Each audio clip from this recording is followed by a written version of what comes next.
2024 সালে নব্য নমরুদ নব্য ফেরাউনের উত্তরসূরি জালিম সরকারকে আল্লাহ রাব্বুল আলামিন ধ্বংস করে দিলেন, পালাতে বাধ্য করলেন 4 অক্ষরের একটি শব্দ, রাজাকার শব্দ দিয়া।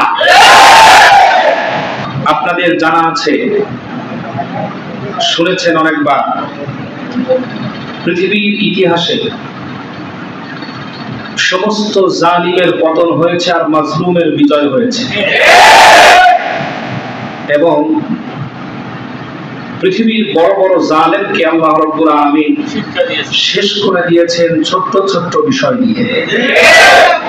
যে যত বড় জালেম তার জন্য অস্ত্র তত ছোট, ঠিক না? নূহ আলাইহিস সালামের মৃত্যুর পর 42টা দেশের প্রধান, তদানীন্তন সময়ের 42টা দেশের প্রধান মিশরের একটা জায়গায় একটা অনুষ্ঠান করে। সেই অনুষ্ঠানে কিং অফ দ্য রাজা, কিং অফ দ্য প্রেসিডেন্ট হয় নমরুদ।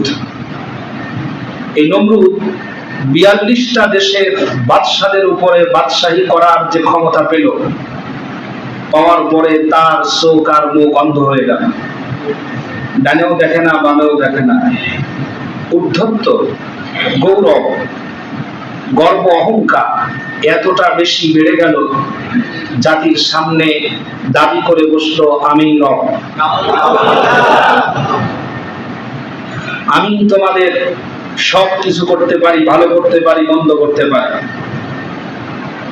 নমরুদকে আল্লাহ রাব্বুল আলামিন ক্ষমতা দিয়েছিলেন, ক্ষমতার চেয়ারের উপরে বসে ক্ষমতা খাটায়া ইব্রাহিম আলাইহিস সালাম এবং তার অনুসারীদের উপরে অত্যাচার চালাতে লাগলো, এবং ইব্রাহিম আলাইহিস সালামকে সমূলে ধ্বংস করে দেওয়ার জন্য অগ্নিকুণ্ড বানায়া তার উপরে দিয়ে পুড়িয়ে মারতে চাইল।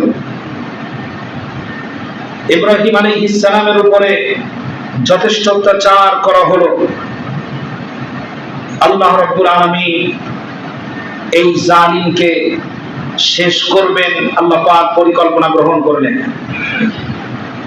তার চিন্তা ভাবনা এবং তার অহংকার এত বেশি বাড়লো, ইব্রাহিম আলাইহিস সালামকে বলে ফেললো, ইব্রাহিম তুমি তোমার রবকে খবর জানাও, আমি তোমার রবের সাথে যুদ্ধ করব।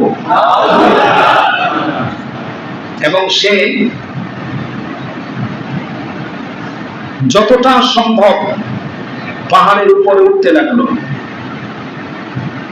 যতটা উঁচুতে উঠা সম্ভব এত উঁচুতে উঠলো যেখান থেকে মাটির দিকে মানুষ আর দেখা যায় না, পৃথিবীর মানুষ দেখা যায় না। অনেক উঁচুতে উঠে আকাশের দিকে সমানে বর্ষার তীর নিক্ষেপ করতে লাগলো। মারবে কাকে? আল্লাহকে। ক্ষমতায় অন্ধ হয়ে গেলে মানুষের অবস্থা যা হয়। এরপর ইব্রাহিম আলাইহিস সালামের রব, আমার আপনার প্রভু মহান আল্লাহ রাব্বুল আলামিন ফেরেশতাদেরকে বললেন, নমরুদ যেন নৈরাশ হয়ে না যায়। ফেরেশতারা প্রত্যেকটি তীরের মাথায় রক্ত জড়ায়া ছেড়ে দিলেন। ওরা যখন নিচে নেমে আসলো, তীরগুলো গোছালো, গোছানোর পরে দেখে প্রত্যেকটি তীরের মাথায় রক্ত। এই রক্তগুলো দেখে ইব্রাহিম আলাইহিস সালামের কাছে গিয়ে বলল, ইব্রাহিম সাবধান হয়ে যাও, আমরা কিন্তু তোমার রবকে খতম করে দিয়েছি। ইব্রাহিম আলাইহিস সালাম মুস্কি হাসলেন আর বললেন, আকাশের দিকে তাকিয়ে দেখো, আমার আল্লাহ রাব্বুল আলামিনের পাঠানো সৈনিক গণেরা নামতে শুরু করেছে। তাকিয়ে দেখে বিশাল বড় কালো মেঘখণ্ড, সেই মেঘখণ্ডের মধ্যে ছিল কোটি কোটি মশার দল। কারা ছিল?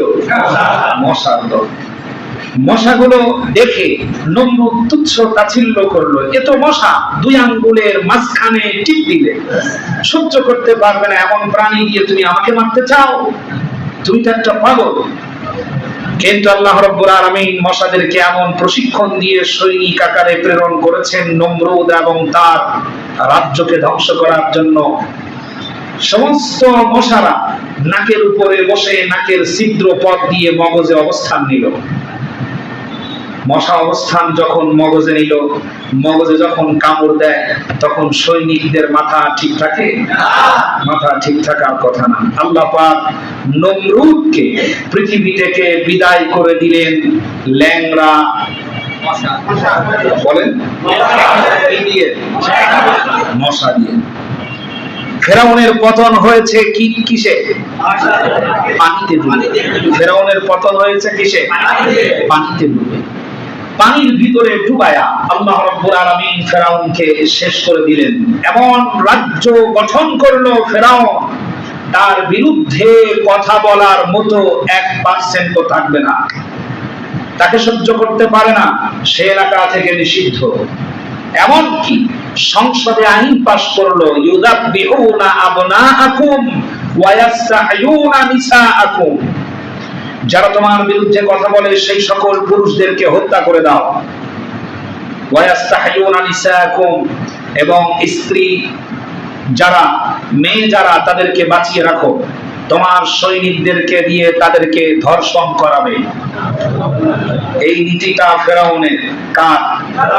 ফেরাউনের। আমার দেশে এরকম জালেম ছিল যাদের সোনার ছেলেদেরকে দিয়ে ভার্সিটির অনেক মেয়ের ইজ্জত সম্ভ্রমকে বিনষ্ট করে দিয়েছে। প্রিয় বন্ধুগণ, ফেরাউন এমন একটা গণ্ডি তৈরি করলো, মুসার পক্ষের লোকেরা যেন মাথা উঁচু করে দাঁড়াতে না পারে। একের পর এক তাদের উপরে অত্যাচার, নির্যাতন, আইন, যা কিছু করা দরকার সব করছে মুসা আলাইহিস সালাম এবং তার অনুসারীদের উপরে। আশা একটাই, যেন আমার সিয়ার ঠিক থাকে।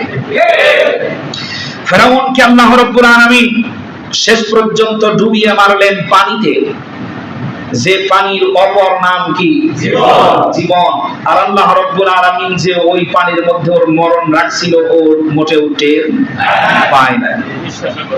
আব্রাহা আল্লাহ পাকের ঘর বাইতুল মক্কা, আল্লাহ পাকের ঘর মক্কাতুল মুকাররমা, বাইতুল্লাহ ভাঙার জন্য বিশাল বড় হস্তি বাহিনী নিয়ে যখন অগ্রসর হলো মক্কার দিকে, আল্লাহ রাব্বুল আলামিনের নবীর দাদাজানকে খবর পাঠানো হলো, আমি তোমাদের এই বাইতুল্লাহকে ভেঙে মাটির সাথে গুঁড়িয়ে দিতে চাই।